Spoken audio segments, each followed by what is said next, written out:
Hi everyone, James, JT Motive, Lifestyle and Motivation.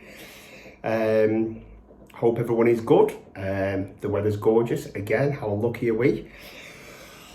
So obviously yesterday's video was saying about up and coming videos coming, and as I'm obviously speaking about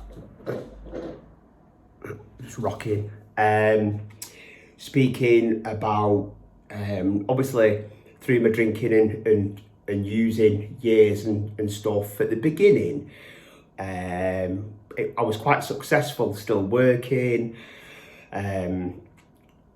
still functioning normally, just like going out with the boys, having a good time, drinking, doing what I did. But obviously later on in the years, I was getting in trouble. Well, to be fair, I was getting in trouble quite quickly, from my early 20s really, but still functioning. But yeah, just the story about how I woke up in Portugal in blackout, and this is obviously one of the stories. I mean, as I was saying in yesterday's video, people in work, when it's quiet in work, they'll go, "Come on, Fordy, tell us a story." And I'll say, "Was this one time when I woke up in Portugal in blackout," and they're all sat around listening and stuff, and they are quite funny stories. They weren't at the time. Because the story goes where I'd been on a bender, and I'd been drinking all weekend, and I woke up on the Monday morning, and I came to, and I worked for a bank in a call centre, and I didn't start till 1. My shift was 1-9. And I'd come to at like 9:30 in the morning, about 9 o'clock in the morning. And I'd be dead hungover. I'd been at it all weekend from the Friday. And I'd come to, my head would be pounding. And the flat, I used to live in Withenshaw, in a flat that I'd bought. And my head would be pounding. And I'd do a little deal with myself. I'd do this regular. I'd go, if I walk to the fridge now, and there's a full bottle of wine in there, then I'm going to ring in sick. If there's not, because I drank it last night and there's nothing left in the house, then I'll get a shower and I'll go to work. And this is a little game. And because you used to get 3 bottles of wine for a tenner. This is how long ago it was. This is like over 15 years ago. And it was about 15 years ago, this story, because I'd just gotten into recovery. So I remember waking up and walking to the fridge and praying. This is the sort of pray, please God, please God, let there be a full bottle of wine. And I'd open the fridge and there was, and I'd be like, oh, buzz it. And then I'd ring work and I'd say, I'm not feeling too good. And I remember I started drinking this bottle of wine, and I always check my bank. I don't know why. It's something to do. I check the bank all the time, just check that the right direct debits are coming out and the money's going in and whatever. But I was, so I remember logging on my computer, putting some music on, checking the bank. And I remember seeing £26,000 in 9p in my account, because my remortgage had gone through. So I was like getting dead giddy because I had no money. Well, I had all this money now. So I rang a friend and I said, do you want 100 quid to be my driver for the day? I'd been banned for drink driving, so I couldn't drive. So he said yes. So I said, right, come round my house. Then I rang this girl who had never had any relationship with me. We were just friends. I used to work for her dad. And I said, do you want 100 quid to just come and be with me today? She said, yeah. So anyway, they come round, went to the bank, drew out £1,000, give them both 100 quid each. And then we went straight to the casino in Manchester. So this is like 11:30, 12 o'clock. So straight in there, and we're drinking champagne and gambling. And I remember we were only in there about an hour, and we got kicked out because making too much noise. And I won. I actually won. I walked in there. I walked out with more money than I walked in with, which never happens. They do say, don't think money comes to money.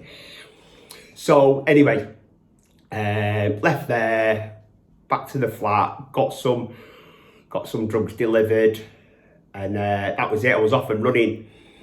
And this is a Monday. Everyone's back at work. All the normal people are at work and doing the normal stuff, and there's me on one again.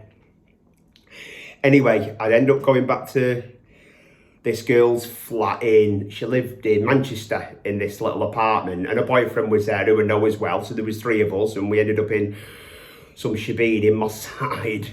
And I can't remember any of it. I can't remember going to a flat. But anyway, I just remember it was like I said, I can't remember a lot of it, but I remember waking up on the Tuesday morning and saying to, I woke up on the Tuesday morning, first thing I did, went to the fridge, got a can of Stella, and had a line. This was like 9:15 in the morning. And then I've walked into Manchester, and I've walked to a travel agents, and I've booked 2 tickets to Portugal. Now, my best mate's friend had an apartment out there, so I've rang him and said, is your apartment free? He said, yeah. Went in the travel agents, 2 tickets, 700 quid. It had massive windows. They must have seen me coming. Bought the tickets. I've then rang my best mate and said, we're going Portugal. And he went, when? I said, tomorrow. Now, I only know all this because obviously this is what has come back to me over time, and this is what he's told me. A lot of it, I can remember this bit. So anyway, I've ended up going back to my flat, still carrying on drinking and using constantly throughout the Tuesday. He's turned up Tuesday night at 10 o'clock with his suitcase. He's had to fake a back accident at work where he worked, so he could have the 4 days off. Next thing you know, we're Wednesday morning, we're at the airport, and we were just in a panic. We were like, let's not go, because we'd been at it for days. He'd been at it for the night, I'd been at it for days, full of paranoia, full of terror, and just like, what we're doing. Anyway, I know what'll fix that. A few more drinks, so straight to the bar, and off we went, and we just carried on drinking, and we ended up getting on the plane, and we caused havoc on the plane where people had to move away from us and stuff because we were just absolute numpties. We thought we were going to get arrested when we landed at Faro Airport. Is it Faro Airport? I think so. Anyway, they put the airport in Portugal. When we landed there, I thought we were going to get arrested. But I don't remember. This is the point I don't remember. From landing, I don't remember until the Thursday morning, which is like a day and a half. And in that day and a half, my best mate sort of filled me in. We went to a casino, we went to a gentleman's club, we drank loads, we did this, we did that, we spent thousands of pounds on whatever. And I just remember on the Thursday morning waking up in a double bed with him laying next to me, and I just looked at him and I went, where are we? And he said, Portugal. And I said, how have we got here? And he said, we flew. So I said, no, I know that, but like, how? And he went, do you not remember? I said, no. And that's the bits I've just told is what he's filled me in with. He said, oh my days, we did this, we did that, we nearly got arrested, we caused havoc on the plane, and I was like, oh my days. So I remember that the home ticket was booked for the Sunday, so I still had 3 days in Portugal, and I just wanted to come home. I was full of fear. I've been drinking for 6 days and using. I was full of fear. I just wanted to go home, but my flight was for 3 days. And I had all this money in the bank as well. So when I'm phoning home, my parents are going, just try and enjoy yourself, because they knew that if they would have had a go, I would have just stayed, because I had all this money to support me.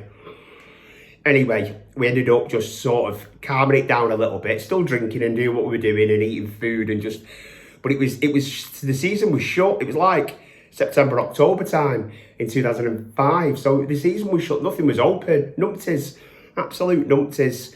Anyway, I remember getting the plane home on the Sunday, still drinking all the time, drinking on the plane and everything.